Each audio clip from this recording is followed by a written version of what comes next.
오늘 이 시간에는 복음의 능력이라는 제목으로 말씀을 드릴까 합니다.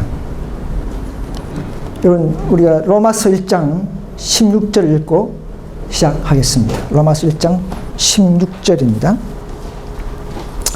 내가 복음을 부끄러워하지 아니하노니 이 복음은 모든 믿는 자에게 구원을 주시는 하나님의 능력이 됨이라. 첫째는 유대인이요 또한 헬라인에게로다 했습니다. 자, 복음이라 하면 우리가 한마디로 하면 뭐 기쁜 소식, 또 복음은 바로 그리스도의 그 자체를 말씀하십니다. 자, 복음의 내용은 무엇이죠? 복음의 내용은 하나님의 의를 말합니다. 그죠? 그분께서 이 땅에 오셔서 만드신 의를 어떻게 의를 만드셨으며 어떻게 이기시고 어떻게 우리에게 전가하시는가, 이것이 이제 복음의 내용입니다. 우리 그것을 배우고 있습니다. 그 다음에 복음의 이제 능력은 뭡니까? 복음은 능력이 있다 그랬죠. 하나님의 그 능력은 우리 마음에 성령이 임재하는 것을 말합니다. 그래서 그 복음의 결과는 결국 무엇입니까? 우리 죄인들을 구원하는 것입니다. 자, 우리가 죄인되지 않으면 복음이 필요 없겠죠, 그죠? 자, 율법은 우리를 구원해 주지 않습니다. 율법의 효력은 우리에게 죄를 깨닫게 하는 것입니다. 자, 복음의 효력은 우리를 죄에서 구원하는 것입니다. 죄가 없다면 복음이 필요 없죠, 그죠? 그러나 우리가 이 땅에는 다 죄인 되었기 때문에 우리 모두가 이제 복음을 들어야 하는 사람이 된 것입니다. 그래서 이 복음의 효능은 그건 뭐냐? 왜 우리가 복음을 받아야 하고 그 복음이 우리의 것으로 삼아야 하느냐 하는 것은 그 효능이 중요합니다. 이것은 우리가 그분을 이제 믿을 때에 율법을 통해서 내 죄를 자각하고 내가 죄인 된 것을 깨닫고 그 죄를 사해 주시는 그리스도에게 달려가면서 그 믿음으로, 그분을 믿음으로 우리를 변화시키는 성화에까지, 그것이 복음의 효능입니다. 저 여러분들은 그 복음의 효능을 충만히 오늘도 이 시간에 우리 깨닫고 받게 되는 기회 되시길 바랍니다. 자, 그래서 이제 도표가 있는데요. 고대 유대인들은 율법을 잘 존중하고 추앙을 했지만은 문자적인 율법으로 흘러갔습니다. 그죠? 형식적인 의, 믿음으로 의지하지 않고 행위로 의지하는 그런 고대 이스라엘 유대인들의 생애인 것을 우리는 잘 알고 있습니다. 그래서 그들은 소위 말하면 율법의 행위를 지향했습니다. 사도 바울은, 사울은 율법의 행위로는 흠이 없는 자였습니다. 정말 철저적인 사람이에요.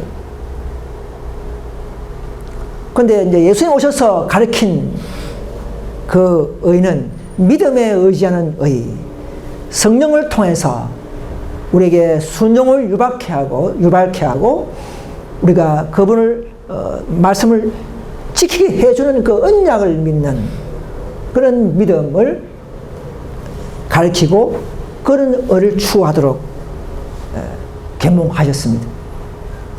자, 그러면 그 의와 율법 의는 겉으로는 잘 편하지 않죠? 편하지 않습니다. 바리새인들이나 뭐 참된 의인들이나 어떻게 보면 잘 편하지 않습니다. 어찌 보면 바리새인들이 더 철저히 지킵니다. 더 하나님의 사람치 보입니다. 그러나 그 결과가 이제 드러나는 것이죠. 그 생애에서 우리가 말하고 있습니다. 오늘 이 복음은 우리 생애까지 나타내도록 하는 의인 것을 믿으시길 바랍니다, 여러분. 그것이 복음의 능력이에요. 그래서 참으로 이 율법을 순종하면서 참으로 성령이 우리 속에 임재하면서 그것은 나에게는 참된 의의 법이 되고 믿음의 법이 되도록 그렇게 노력해야 합니다. 그래서 그 율법은 생명과 자유의 율법이 되도록 하는 것이고, 근데 유대인들은 외적으로는 흠없는, 그야말로 행위로서 흠없는 쪽으로만 지향했던 사실입니다. 그래서 로마서 3장 21절에는 바로 유대인들에게 특별히 적용되었습니다. 너희가 지향하는 그 율법 외에 하나님의 한 의가 나타났으니 율법과, 이것도 율법과 선자들에게서 증거를 받은 것이라 하겠습니다. 그러니까 이 하나님의 의가 새로운 것이 아니고 이미 하나님부터 주어졌던 것을 다시 한번 계몽하고 가르쳤다는 사실을 아셔야 합니다. 그래서 고대 유대인들은요, 십계명을 잘 지켰죠, 그죠? 그러나 이제 첫째부터 넷째까지는 하나님에 대한 사랑은 대체적으로 잘 지켰어요. 물론 뭐 문자적이지만 아무튼 형식적으로나마 그 체계는 잘 보존해 왔었습니다. 근데 이웃 사랑은 부족했죠. 5제에서 10째 계명까지는 이웃 사랑은 그들은 무시해버렸습니다. 사마리아인들하고 밥을 먹었습니까? 악수도 하려고 그래요. 심지어 예수님이 앉으라 하는 것도 막 말리고, 그 정도로 그들은 아주 그 잘못된 이웃 사랑에 대한 의미가 부족했습니다. 그 현대 개신교는 어떻습니까? 현대 개신교 쪽의 사람들은 뭐 다 그런 건 아니겠지만 이웃 사랑은 잘하죠, 그죠? 뭐 봉사하고, 뭐 천주교 오십시오, 뭐 그린들 먹이고 봉사 참 잘합니다. 그런데 넷째 계명은 어떻습니까? 십계명을 폐했다 그러고 넷째 계명을 아예 무시해버리는, 이런 역사가 정신이 뒤바뀌어버리는 이런 시대에 우리는 살고 있습니다.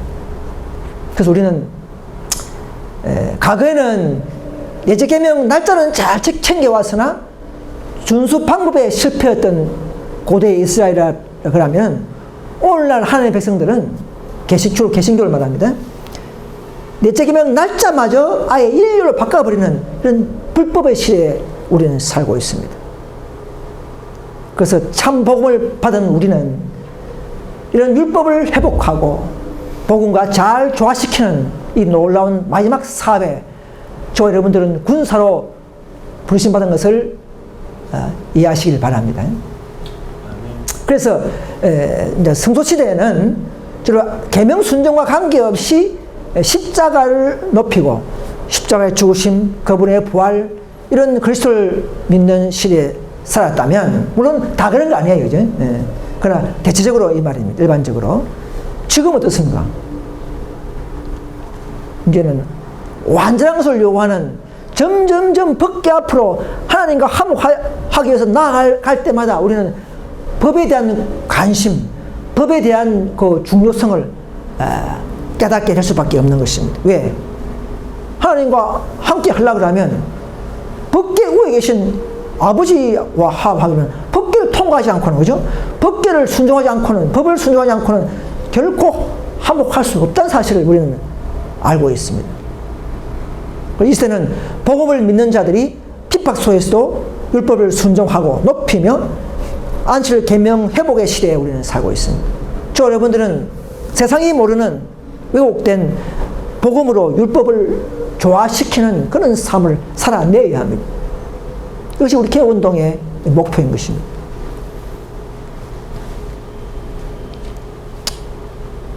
그래서 이 복음을, 이런 복음의 능력을 맛본 사람들이 몇 명 있죠. 첫째는 누굽니까? 막달라 마리아, 그 다음에 이제 스데반 집사, 그 다음에 이제 사도 바울. 이 사람들이 신약교회의 대표적인 하나님의 복음을 드러낸, 밖으로도 드러낸 사람들이었습니다. 막달라 마리아는 어떤 사람이었습니까? 일곱 귀신을 쫓아낸, 그죠? 오빠 나사로를 살려주고 그 감동, 감사에 의해서, 그죠? 자기 옥합, 결혼 자금 옥합을 깨트려서, 그죠? 그 비싼 향료를 깨트려서 예수님 발신대 소환해버렸어요. 이 무아지경에, 즉 다시 말해서 그야말로 그 감사에 우러나오는 자발적인 정신, 이 정신이 가치 있는 것입니다. 여러분, 마태복음 26장에 볼까요? 그 나오죠. 26장 7절에. 근데 제 아들은 어떻게 생각했습니까? 그 똑똑한 제 아들은 어떻게 말했습니까? 막달라 마리아보다 정신이 좋았습니까? 26장 7절에 보시면 그 나오죠. 예, 10절에 보시면 제 아들이 9절에 보면 나오죠. 26장 9절에 보면 제 아들은 이 확률을 많은 값에 팔아서 가난한 자들에게 줄 수 있었겠도다 하거늘 했어요. 그죠? 유대인들은 아주 현실적이고, 제 아들은 현실적이고 또 상식적인 것을 주장했죠. 그죠? 이걸 팔아가지고 가난한 사람 먹이죠. 얼마나 먹여 살리는데 어떻게 그런 비싼 것을 물에 타가지고, 그죠? 발 씻는 데 사용하느냐. 이거 엄청 이해가 안 되는 거예요. 지금도 아마 이해가 안 될 거예요. 우리한테는. 예. 그런데 예수님은 꿈이 없는 그 막달라 마리아의 행동, 그 심령의 축복받은 결과, 이 결과를 아주 가치게 높였습니다. 그래서 당시에 제 아들이 못 깨달았던 심정에, 그가 막달라마가 강건받은 것은 그리스도의 사랑이었습니다. 그 사랑이, 복음의 능력이 사랑이 되어서 그걸 밖으로 흘러나오는 이런 행위였던 것입니다. 그래서 예수님은 복음을 전하는 곳마다, 교회마다 이 말입니다. 교회마다 막달라 마리아의 그 행위를, 정신을 계속적으로 발표해라 그랬습니다. 기념해라고 그렇게 했습니다. 그러면 스데반은요, 사내들인에서 그 공개 토론하다가 두드려 맞아 죽었지 않습니까? 진리를 높여 그리스도와 십자가를 전가다가 맞아 죽었습니다. 그 스데반은 참 그 당시 초대교회 당시에요. 이번 계시록에 한번 볼까요? 3장에 어떤 그 당시에 있었는지. 계시록 3장 2절, 계시록 2장 2절에 보시기 바랍니다. 초대교회에 어떤 사람들이 어떤 식으로 생활해 왔는지요. 2장 2절 보면 내가 네 행위와 수고와 내 인내를 알고 또 악한 자를 용납하지 않았어요. 초대교회 당시에. 그러고 자칭 사도로 하되 아닌 자를 시험하여 그 거짓된 것을 드러냈다. 자기 교회 안에 있는 자칭 사역자, 그죠? 자칭 사도, 오늘 어떤 자칭 사역자죠. 아닌 것을 시험하면서 거짓된 것을 드러내는 것이 얼마나 힘들겠습니까? 그죠? 형제 간에. 일본 니골라가 형제였죠. 니골라당. 믿음으로 행위를 폐하버리는 니골라당의 그 행위를 지적하는 것은 참 어려웠어요. 같은 형제였어요. 같은 집사였습니다. 그런데도 하나님의 7별, 오른손에 있는 7별의 각 교회 시대마다 하나님의 무리들은 이런 자기의 핍박과 자기의 희생을 해가면서도 교회를 위해서, 하나님의 영광을 위해서 드러낸 자들이라는 것이죠. 그래서 그런 자들이 교회가 돌로 쳐 죽일 때는 그 교회의 은혜 시기가 끝나버렸습니다. 그래서 유대교회가 스데반 돌로 칠 때에 490년의 은혜 시기가 끝나버렸습니다. 윌리엄 밀러도 마찬가지였죠. 교회가 재림치료를 높이는 운동에 참여했다고 쫓아냈잖아요. 그러니까 개신교회의 끝이 나버렸습니다. 은혜 시기가 촛대가 옮겨져 버렸습니다. 에스테이도 마찬가지입니다. 교회가 1914년도에 전쟁 참가하기 싫다. 우리는 참여하지 말라. 안식일 계명을 지킬 수밖에 못 지키는 그런 전쟁에 참여할 수 없다고 하는 자들을, 한가한 자들을 교회가 출근시키는 때는 똑같이 스데반이나 밀러 운동 때나 1차 대전 때나 똑같이 교회 촛대가 옮겨져 버리는 사실을 아셔야 합니다. 지금은 그것이 드러나지 않죠. 왜?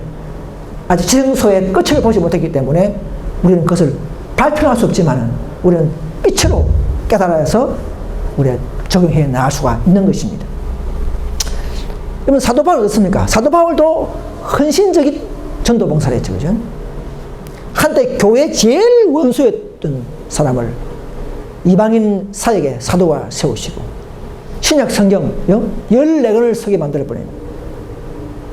베드로가 조금 창피하겠죠. 나쁜 인간적으로 하면. 베드로는 몇 권 썼습니까? 2권 썼죠. 베드로전서, 베드로후서. 근데 예수 학교에 배우지 않은 사람이 들어와서 14권을 쓸 때는 얼마나 놀라운 일입니까? 하나님의 복음의 능력입니다. 이 능력으로 하는 것입니다. 그래서 막달 마리아는 헌신적 생활의 봉사를 드러냈고요. 스데반은 헌신적으로 교회 순교로서의 봉사를 드러낸 것입니다. 사도 바울은 바로 이 헌신적인 전도 봉사에 온 정률을 쏟은 이 세 사람은 참으로 사도교회의 놀라운 사람들이었습니다. 여러분, 복음을 아는 자들의 정신은요, 삭설을 받으니까 하겠다, 그렇게 해서는 안 됩니다. 저도 뭐 내 나름대로 평신도 때부터 저는 전도 열심히 해왔습니다. 누가 내보고 뭐 사역자 시킨다고 하기 전에 저도 내 나름대로 열심히 했습니다. 그래서 복음을 전하지 않을 것 같으면 그들에게 화가 미칠 것을 깨닫고 전하지 않을 수가 없다, 그런 정신이 살아있어야 합니다.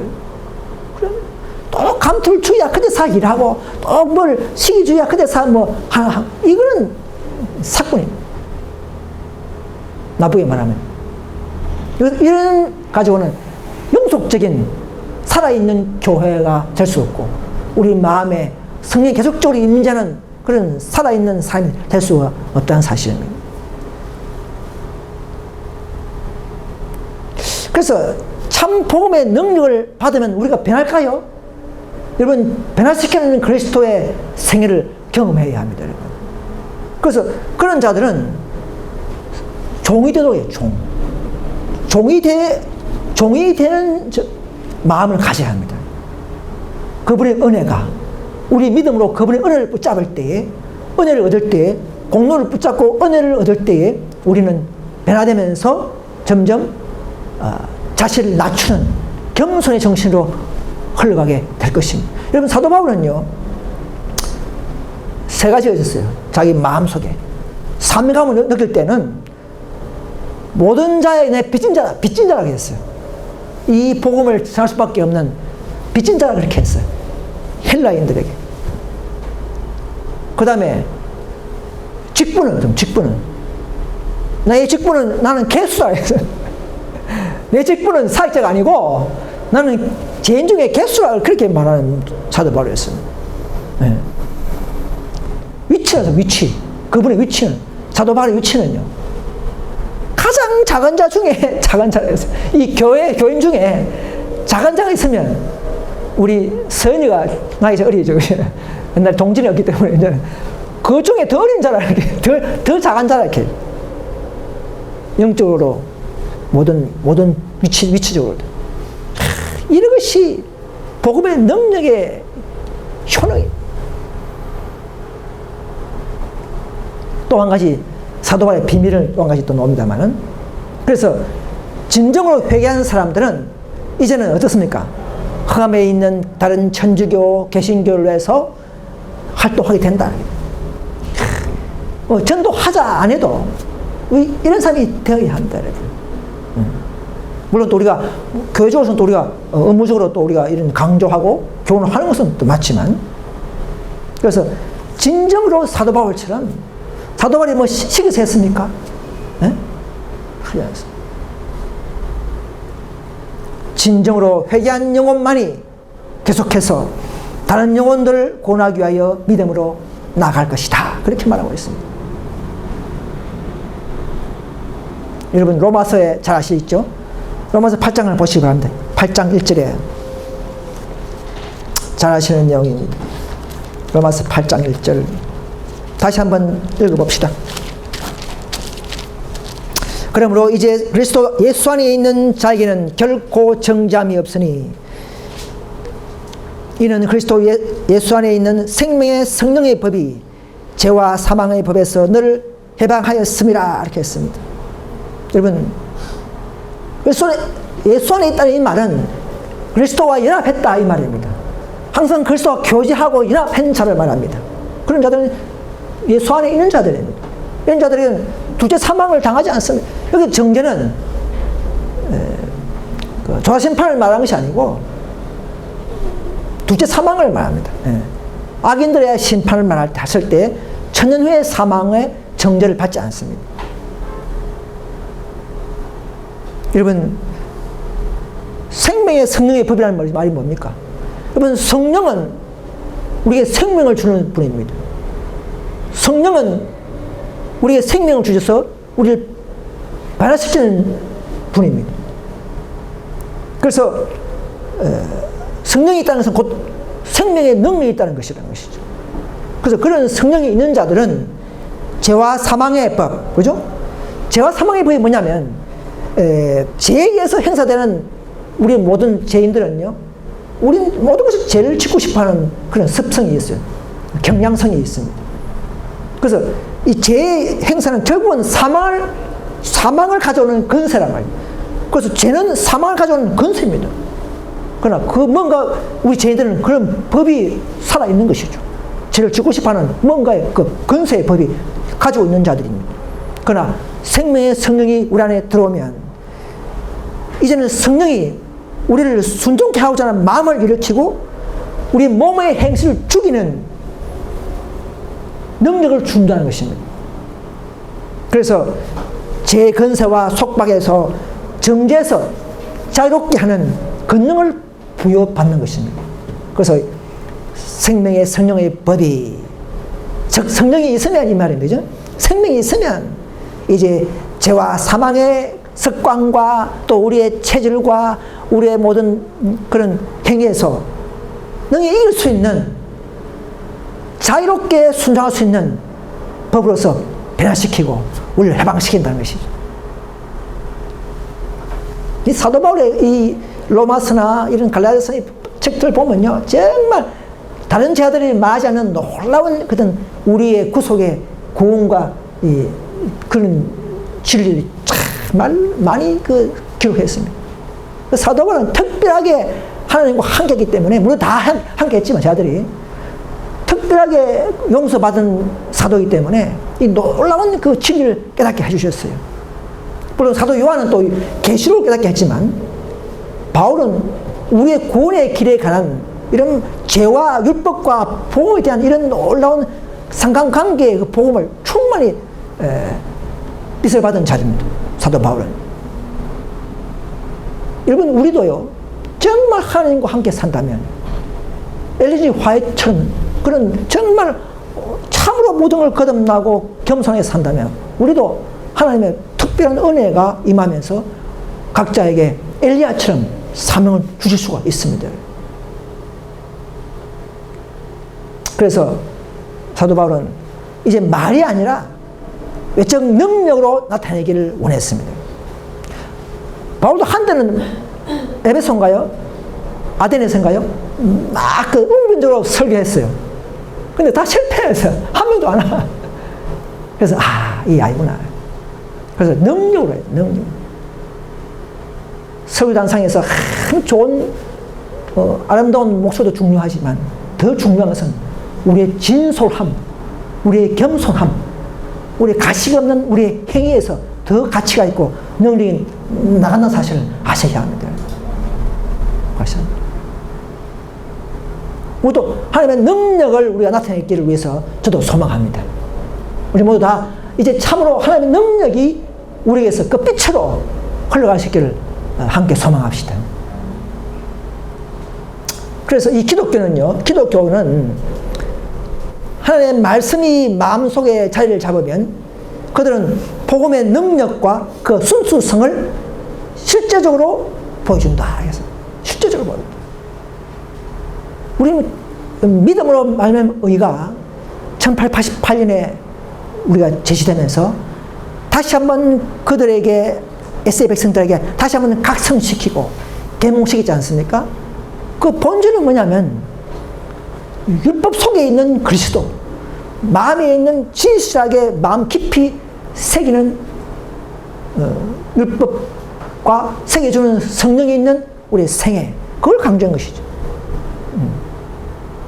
참으로 우리가 그리스도에 있는 생애를 산다면 율법을 높일 수밖에 없고 참 복음이 참 믿음이 율법과 조락게 살 수 있다는 것이죠. 순종으로 나타날 수밖에 없다는 것이죠. 이런 강조가 1888년에 가치 있게 증거되었습니다. 그런데 그 당시에 많은 대충의 임원들이 택도 아닌 그 지방교회 장로가 목사가 주장하니까 함부로 행정부를 가시려고 하니까 싫은 거예요. 그러니까 그걸 이제 아시죠? 그런 분위기를 듣잖아요. 그럼 뭐 행정부의 그 질서가 흔들리라 하니까 미워 죽겠어요. 미워하는 거예요. 하나님의 경건과 하나님의 참된 믿음이 나타나면 우리 교회 안에서도 일어날 수가 있습니다. 그런 상황은 미워할 수가 있어요. 육적인 삶일수록 더 미워할 수가 있어요. 왜? 자기의 생애가 반대되니까 그런 것이. 자, 그런 이야기는 이제 다음에 하고. 아무튼 그래서 이 바울의 처세의 비결은요. 역시 참 바울의 처세의 비결을 저도 한 개 배웠습니다. 보면서. 악한 것에서 온전하게 되는 비결이 뭔지 아십니까? 우리 모두 다 약합니까? 부족합니까? 결점이 있다면 그 결점을 완전함으로 바꾸고 능력 있게 하고 가게 하는 비결을 우리는 배우셔야 합니다. 하나님 그 능력을 주신다고 약속이 되어 있어요. 그 자기의 부족을 가지고 기도하고 철저히 매달리는 것이죠. 예. 그분의 은혜를 내 마음에 충만하게 임재토록 그렇게 할 때는 그 결점을 말미암아 그 결점이 반석이 되어서 이제 더 강한 자가 되어버립니다. 그것이 우리의 비결이에요. 우리 남은 교회가 이 소수의 적은 무리가 승리할 수 있는 비결은 바로 이것입니다. 참 중요합니다.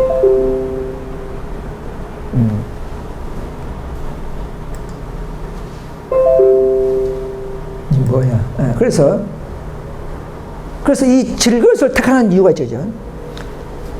고린도후서 4장 7절에 우리가 이 보배를 질것에 가졌으니 이런 능력의 힘이 큰 것이 하나님께 있고 우리에게 있지 아니함을 알게 하려 하심이라.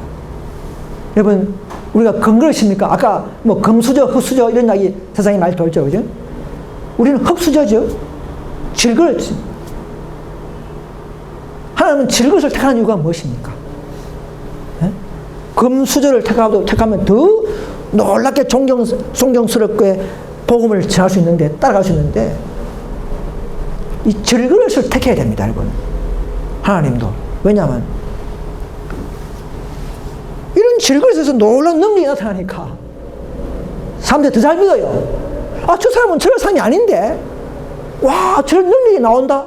이게 뭐냐? 자기의 능력이라서 그런가? 아니에요. 하나님의 능력이 임했다는 것을 발견하게 만드는 거예요. 그걸 보여주기 위해서 하나님은 일부러 가장 미천하고 무명인물들을 통해서, 평범인을 통해서 이 사업을 마치려고 하는 것이 최종 복음의 목적입니다. 셋째 선사 기별이요, 넷째 선사의 사업의 또 선택입니다. 하나님의 능력을 더 잘 드러낼 수 있는 그 방법은 질것이어야 합니다. 저 여러분들은 질것이 있기를 자랑스럽게 생각하시기 바랍니다. 능력이 임한다면 우리는 근거보다 더 하나님의 쓰임받는 그릇이 될 수가 있습니다. 여러분 집에 근거릇이 있으면 가치는 있겠지만 그죠? 안 쓰면 뭐 합니까? 저 이번에 이사할 때 우리 소정이가 다 버려버렸어. 안 쓰는 거 한 번씩 다 버려버려. 무겁긴 무겁고 잘 쓰는 것만 몇 개 보관해. 차라리 거기나 사요. 네. 서 있는 삶이 되어야 합니다. 이 시대는요. 보관하는 그릇보다도 하나님께 서임받는 그릇이 되시길 바랍니다. 그래서 참으로 복음의 능력이 우리 마음에 있다면 우리가 예모가 있게 될까요? 없게 될까요? 우리는 부드러운 마음이 되어 있었습니다. 있습니다. 그러면 부드러운 마음에서는 부드러운 예의가 나오고 우리는 친절과 동정심이 나올 수밖에 없는 그릇이 되는 것입니다. 친절한 말, 유쾌한 모습, 예절 바른 행동들이 나오게 되고 그런 품행이야말로 가치가 있다는 것입니다. 가치. 그리고 믿음으로 말하면 의가 이런 덕목들을 도출해내는 진리입니다. 여러분 참으로 우리가 그리스도와 연합되어 있다면 예모가 없다는 것은 불가능하다는 것입니다. 불가능합니다. 믿음하고 믿음하고 이야기하면서 설교를 잘하면서 그의 생활에서 생애에서는 막 욕이 나온다면 이거는 근본이 의가 없다는 증거입니다. 말씀은 그렇게 말하고 있죠. 물론 한 번에 화는 날 수가 있어요. 그까지가 또 품성이 전부는 아닙니다. 네, 제자들마다 다 한 번에 화를 잘 내는 사람들. 그러나 전체적으로 볼 때 그런 것이죠. 그래서 이 복음의 목적은 또 한 가지로 교회적으로 볼 때는 우리가 진정으로 회개한 교인들을 얻는 것이 우리의 목표입니다.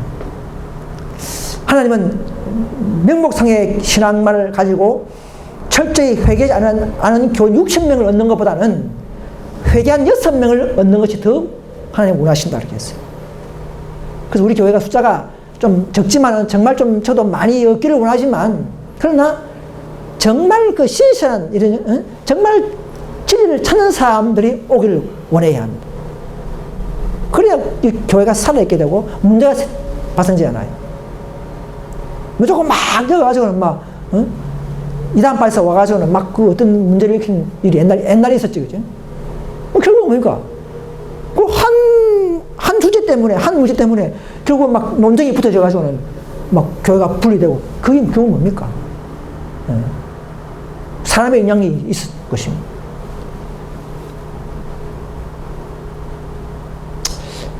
시대 속만 보면은 예수의 명예를 매는 것이 그분의 능력을 받는 첫째 조건 중에 하나다. 예수의 명예를 매는 것이다.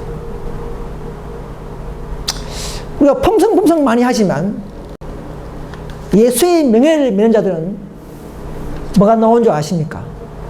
정말 예수님 같은 예수님과 함께 사업을 메고 나가는 자들은 동력자들 말하죠. 예수의 명예를 매는 자들은 품성 준비를 하면서도 내 개의 품성 준비만이 아니라는 것이죠. 그런 자들은 사명감을 가지게 되고 이제는 그 품성 속에서 특별히 어떤 품성이 중요하냐면요. 충성심이죠. 충성심. 우리는 그 품성을 또 같이 높여야 합니다. 아무리 품성 좋고 좋은 말 하고 아름다운 뭐 그런 생애를 살고 해도 하나님의 진리에 충성하지 않으면 뭐 의미가 있습니까? 그죠? 우리 개운동이 마지막 짐승의 표와 싸울 때에 하나님의 진리를 안식을 높이는 충성심이 없다면 그 품성이 무슨 선임받는 그릇이 되겠습니까? 가치 없습니다. 우리의 참된 복음의 능력이 우리 마음에 있고 성령이 우리를 운동력 있게 강건할 때에는 우리의 품성이 성화되어 나가면서 우리는 점점 저 때를 따라서 환난이 다가옴에 따라 우리는 그 품성은 충성심으로 나타나야 합니다. 그게 바른 흐름이에요. 그런데 많은 사람들이 품성하면서도 벅기를 치지 않고 나가는 사람이 있어줘요. 이 교회 나가버리는. 그건 뭔가 잘못된 품성들이에요. 성령이 소멸됐거나 거듭나지 않은 품성이라는 것이죠. 그래서 다른 사업을 위한 적극적인 노력이 없는 곳에는 사랑도 식어지고 믿음도 희미해진다.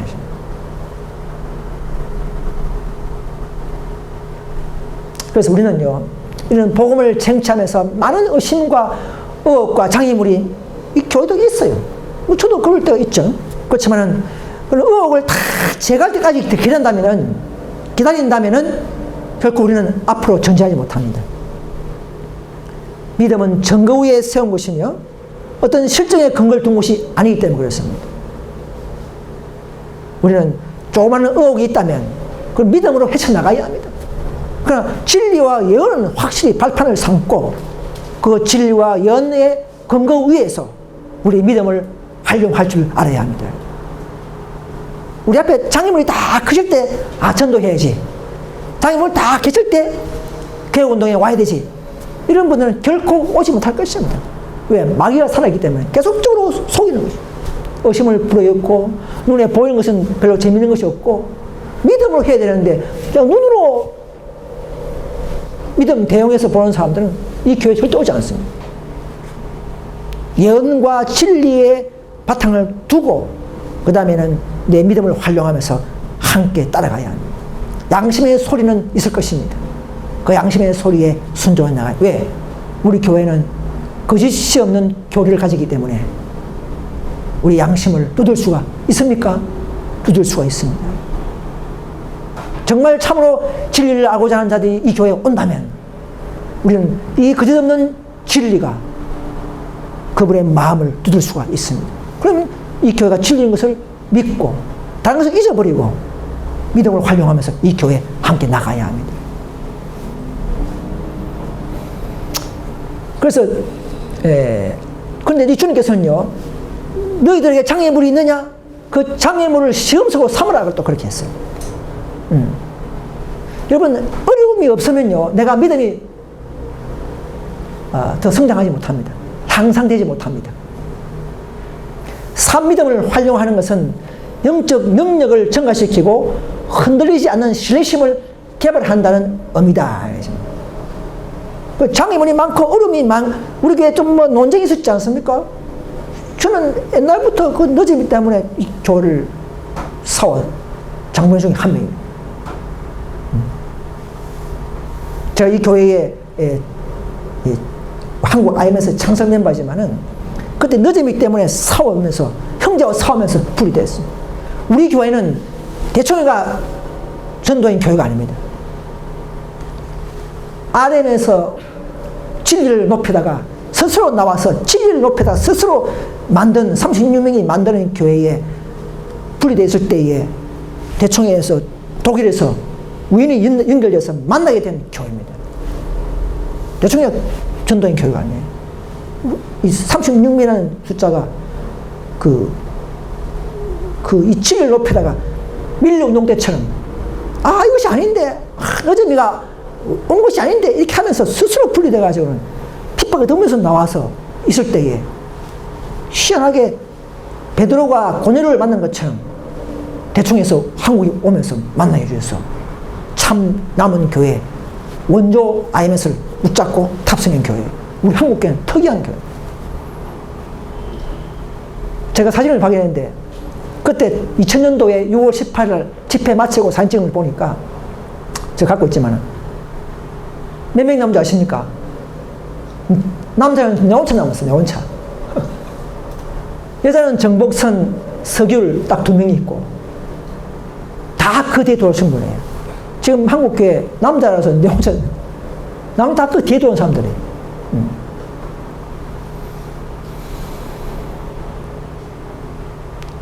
그러나 이 개운동에 무언가 이 역사를 알고 있는 한 명의 씨앗을 남겨놓은 것 같아요. 내원차라도. 다 어떤 자기 나름대로의 믿는 방법을 가지고 나가버렸어요. 따라가는 사람도 있고. 다음 사진을 한번 보여드리겠습니다. 그래서 우리가요, 이제는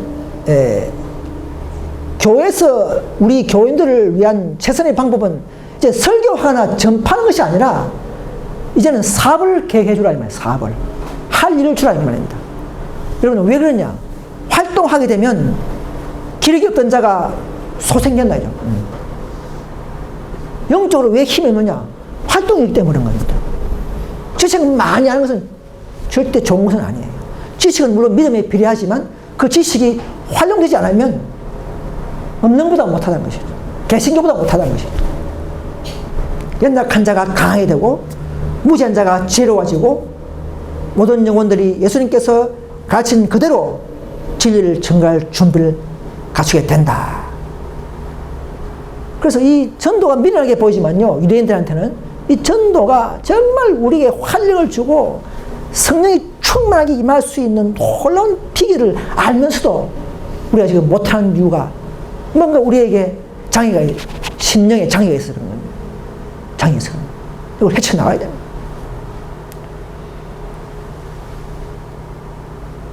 그래서 우리는 약점과 무능이 있겠지만은, 우리의 약점과 결점이 있겠지만은, 그것을 말하지 말라고 했어요. 그 꼬집으면 끝이 없어요. 그죠? 형제들의 서로 약점 잡으려면 끝이 없습니다. 여러분, 그게 개혁사업 아니에요. 우리의 개혁사업은, 여러분, 오순절 때 참으로 제 아들이 깨닫고 난 이후에 어떤 마음을 가졌습니까?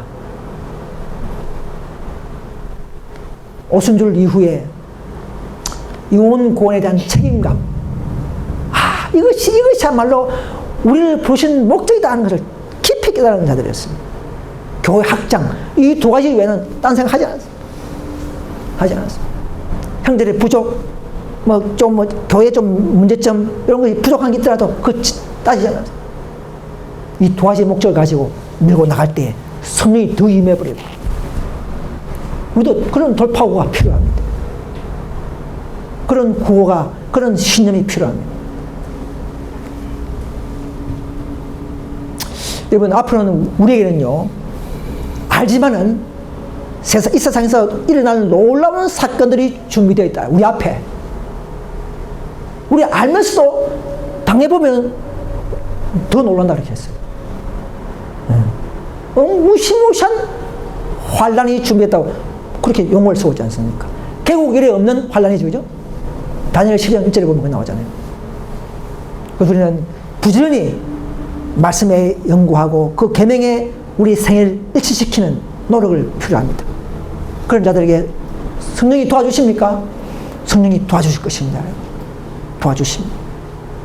성령은 우리와 함께 하기 위해서 오신 분입니다. 친구처럼, 우리가 가지고 있는 무슨 장난감처럼 우리와 함께 보이 살아서 밀접하게 우리와 움직이기를 원하시는, 친교를 원하는 영입니다.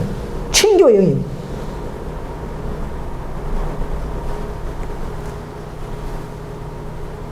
여러분, 지금은 이 전 세계, 전 지구는요, 우리 눈에 안 보이지만은 성령께서 인을 치고 있어요. 그러나 1844년 이후부터는 이제는 성령의 인도 치고 있지만은 이제는 뭡니까? 짐승과 싸우는 놀라운 사건이 있기 때문에 셋째 천사가 또 살아계신 하나님의 인이라고 하면서 계명 싸움을 위한 계명의 인을 치는 것입니다. 순종한 자들에게 인을 치는 두 가지의 인이 우리 이마에 있죠, 그죠? 예. 하나님 이름과 예수 이름, 이 두 이마가 있다는 것은 두 사명감을 가지고 두 경험을 가지고 있다 이 말입니다. 우리 마음에 예수 믿는 경험이 있었고 굴복하는 믿음이 있었고, 그런데 예수님의 인이, 성령이 함께 했기 때문에 인이 있는 것이고, 하나님의 계명을 높이다 보니까 하나님의 계명에 인이 있을 수밖에 없는 것입니다. 내 마음에 하나님의 계명을 존중하는 법이 있기 때문에 그 법이 있다는 것은 곧 우리 이마에 인이 있다는 것과 동일한 입장인 것입니다. 이런 사건이 지금 우리나라에 보이지 않지만 일어나고 있습니다. 자, 그 다음 그래 보시면, 그 다음에 보면은, 그래서 늦은 비를 받을 때에 보세요. 성령을 선물을 통하여 제 아들은 놀라운 능력을 받을 것이다. 그들의 정언은 표적과 기사들로 확정될 것이다. 여러분, 늦은 받을 때, 얼마 전에 RM의 어떤 목사님과 토론했는데, 늦은 받을 때는 주의도 받아도 모른다 그렇게 하면서, 그러니까 지금도 받고 있기 때문에 모른다 이렇게 하는 거예요. 그분들이 받고 있기 때문에 모른다 이에요, 서로. 아니, 최소한 늦은 비의 권능은 실제로 몰랐습니까? 마가다락방에 내릴 때 몰랐습니까? 다 알았어요. 그죠? 와, 이게 사랑이 있다 이렇게만 다 알았어요. 불의 혀가, 그죠? 비루기가 불의 혀가, 그죠? 나타나고, 그들의 증언은 표적과 기사로 확정된다 이렇게 했어요. 이적들은 서둘뿐 아니라 저희 기별을 받은 자들에게 통해서도 나타난다. 이적들이 나타난다. 이적들이 명색이 그렇게 해야 그것이 늦은 변한 것이에요. 내 심령만 변화시키는 성령만이 늦은 변화한 것이 아니고, 그것은 늦은비를 하지 않고, 일단 늦은비 받을 때는 성령 품성뿐만 아니라 이제까지 나타난 그런 것을 주시려고 하나님 대기하신다는 것입니다. 그런데 RM 사람들은 기별 자체가 늦은비다. 기별 받았으면 늦은비 받은 것이다. 그렇게 가르쳤습니다. 그들은 그것이 입맛에 더 좋게 볼지 몰라도 하나님의 길과 노선과 연 그게 아니라는 것입니다. 우리 보고는 그렇게 해요. IM에서는 맨날 앞으로 올 것만 기다린다. 앞으로 올 늦은비만 기다린다. 일요일 후명 이후에만 기다린다. 그렇게 하면서 그들이 더 우울감을 가지고 있는 것인데 아니에요. 우리는 지금도 성령과 함께 사는 사람이 있고, 이름이 성령을 통해서 우리를 변화시키고 죄를 버리고 있고 싸우고 있는 자들이 있는 가운데에서, 그런 자들이 이 교회의 대다수가 될 때는 연합이 되면서 더 늦은 밖에 적합한 그런 교회로 변화된다는 사실입니다. 그럴 때 이제 일요일 휴업령이 마귀도 놀라서 일요일 휴업이 내리고, 하나님도 그들이 그들이 소망하는 복음 전파를 도와주기 위해서 함께 또 늦음이도 그 이후에 내리는 것이지. 우리가 근데 그들은 그래요. 또 뭐냐면, 속은 이게 뭐냐면, 앞으로 장래에 교회에 늦음이가 내릴 것을 기대하고 있으나 지금 교회가 받는 것이 특권이다 하는 그 구절을 가지고 봐라, 지금 받아야 된다 이렇게 말하는 그건 잘못된 것이죠. 그건 우리의 신념과 각오인 것이지 기둥을 옮기는 건 아니라는 것이죠. 우리가 지금이라도 늦음이 받기 위해서 노력을 하고 준비하고 각오해야 합니다. 그런 특권을 누리라 이 말이지, 그렇다고 해서 일요 후명 전에 내린다는 것은 아니라는 것입니다. 우리가 내일이라도 정말 준비된다면 마귀도 일요 후명을 빨리 내릴 것입니다. 저들이 딱 보면서, 모형을 보면서, 저들 준비됐다, 안 되겠다, 빨리 내려야 된다. 그래서 늦은 비가 내일 반다면 오늘 일요 후명 내릴 겁니다. 그래서 일요 후명 이후에 결국은 늦은 비가 내리게 되는 것입니다. 이해되겠습니까? 그 순서 그런 것이에요. 이런 이야기를 제가 RM에 있는 형제들에게 말하고 싶어요. 이것을 바르게 안다면 그들은 다 우리한테로 돌아올 것입니다. 근데 옛날에 이제 거기서 이런 말을 못했어요. 좀 연구가 더 필요했었습니다. 자, 그래서 오늘 우리는 이 큰 마지막 사건에 사는 시에 살고 있는데, 우리는 더 제천사의 기별을 받으면서 우리는 이 전진, 이상하게, 그렇지.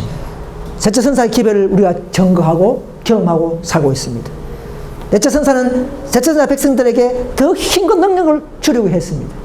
그때 1888년에 받아들였다면은 그 복음의 능력이 대단했을 거예요.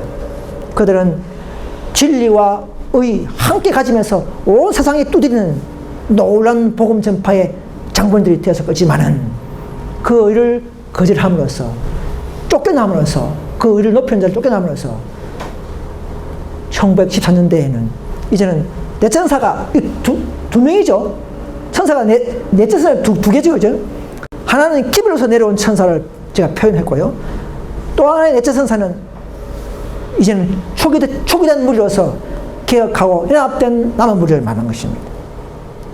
그래서 어쩔 수 없이 조직된 교회가 된 것입니다. 우리 IMS가. 넷째 천사가 쫓겨남으로써 일어난 승리라는 것입니다. 그래서 이 개혁되고 연합된 남은 무리의 다섯째 권능 늦은비가 넷째 천사의 사업을 이해하고 경험하고 그까지 따라 놓은 자들에게 늦은비가 내리는 것입니다. 이것이 바른 노선이에요. 제가 누차 강조하고 게시판에도 계속 올리고 있지만은 이걸 들어놓고도 이 교회를 나가는 사람들이 한두 명 있어요. 참 슬픈 일입니다. 제가 이야기할 때 뭘 들었는지, 이런 경험의 역사가 지금도 일어나고 있습니다. 그 지금은 계속 18장 2절이 진행 중에 있습니다. 이 경험이 충만하고 이 활동이 팽배해지면 일도 혁명이 우리에게 임할 것입니다. 세상에 임하게 되는 것입니다.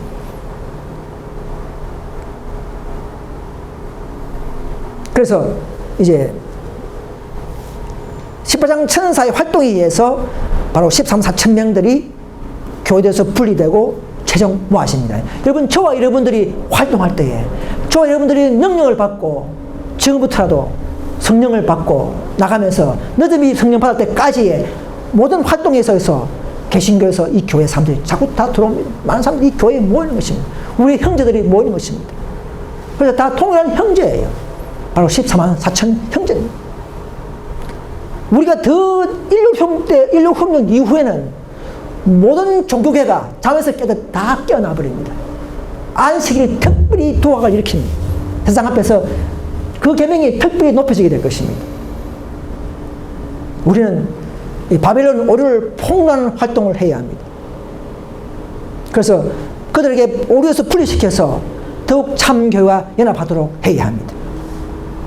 그럴 때에 그 개혁된 변화된 연합한 교회에 너전비가 더 부셔져서 마지막 사업을 짧게 마쳐버립니다. 우리가 너전비를 기다리면요 시간이 없어요. 우린 지금 더 우리 할 일 다 해야 합니다. 여러분, 너전비의 목적은 우리에게 죄를 이기게 하는 목적이 아닙니다. 지금 우리가 너전비 봐서 죄를 이기려고 하면 큰일 납니다. 너전비는 우리 교회 사업을 완성을 위해서 복음 사업을 더 원활히 하기 위해서 힘을 주는 것이 이제까지 외국어 방언까지 주는 권능을 첨가하는 너전비가 준비했는데 우린 지금 우리가 이런 비로소 풍성을 준비해야 합니다. 죄를 버리고 우리의 교회 사업을 해나가야 됩니다. 오늘 이 복음은 참된 세천사 기별을 오늘 복음은요 세천사 기별로 나타내도록 그렇게 섭리되어 있습니다. 이 세천사 기별은 하나님의 계명과 예수 믿음을 지키는 자를 만들어냅니다. 또 그들의 존재는 몇 명이냐면 바로 14만 4천 명이라는 것입니다. 복음은 세천사 기별이요 세천사 기별은 더 쪼개보면 하나님의 계명과 예수 믿음을 지키는 자로서의 구성이 되고 그들의 숫자를 세보면 바로 14만 4천 명이 되는 거예요. 딱 연결되어 있습니다. 그런데 마귀는요 제일 무서워하는 게 뭔지 아십니까?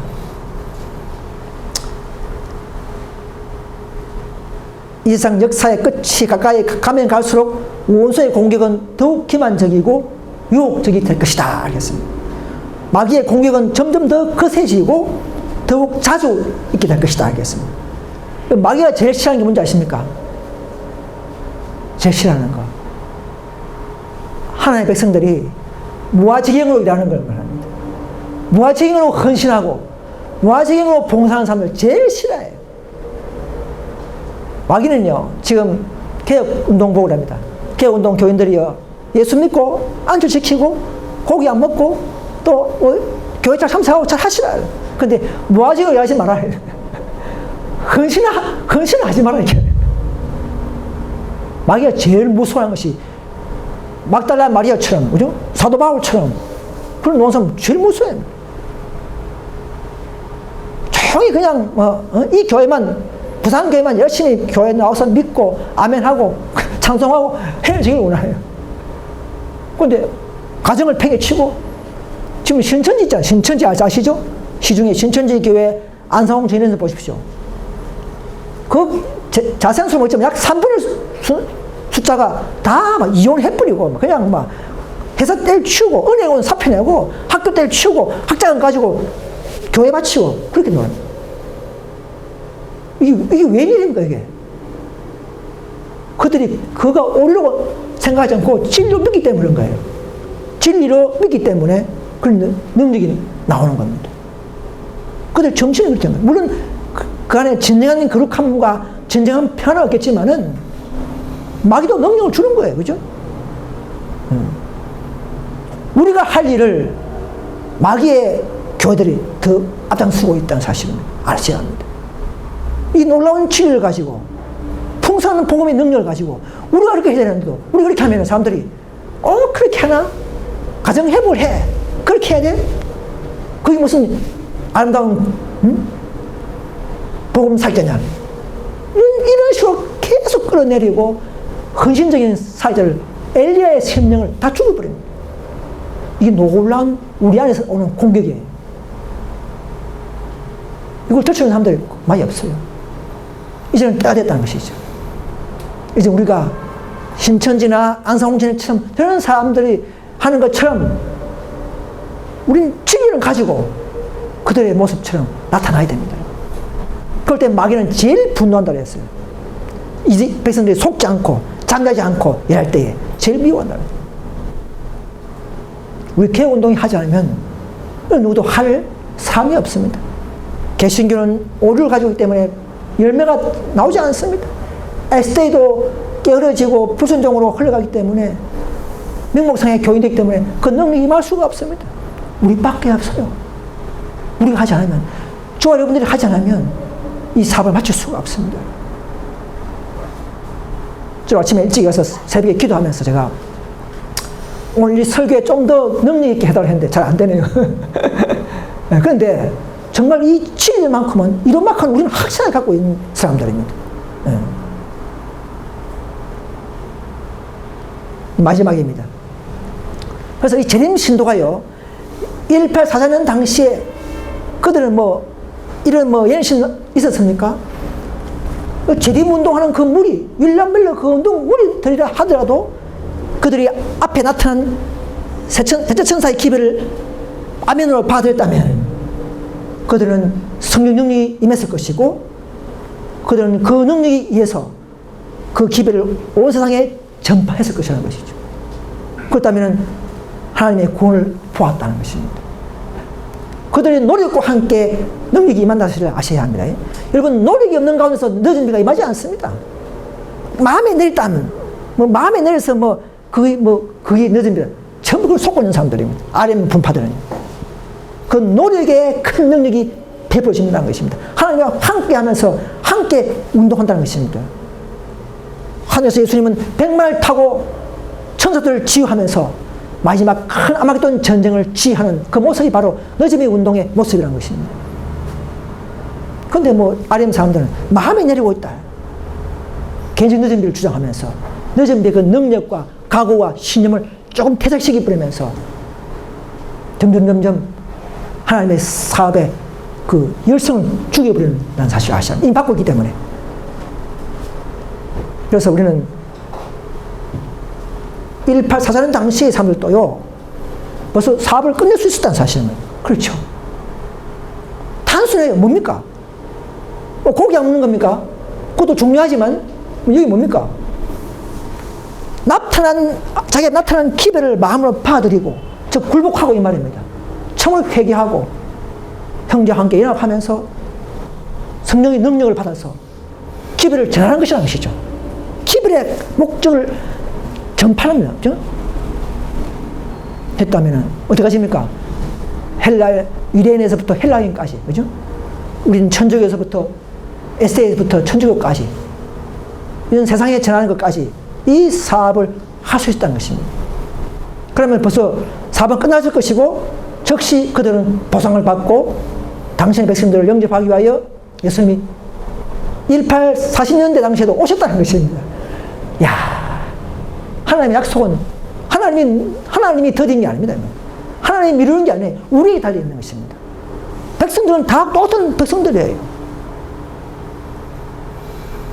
이 놀라운 하나님의 복음을 아는 자들이요, 진정 우리가 이 놀라운 복음의 능력을 알고 우리의 마음에 임재하면서 그분의 효능을 우리의 것으로 삼고 나타내는 데까지 함께 할 수 있기를 간절히 바랍니다.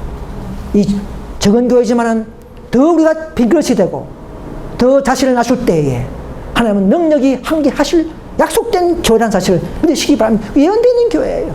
마지막 내적 천사까지의 교회가 예언되어 있는 사실을 아셔야 합니다. 이 교회 나가지 마시고 우리가 많은 어려움과 장애에 있다 할지라도 이 교회는 끝까지 예언된 교회요 능력이 많은 교회인 것을 믿는 저와 여러분 되시기를 간절히 바라면서 말씀을 마치겠습니다. 감사합니다.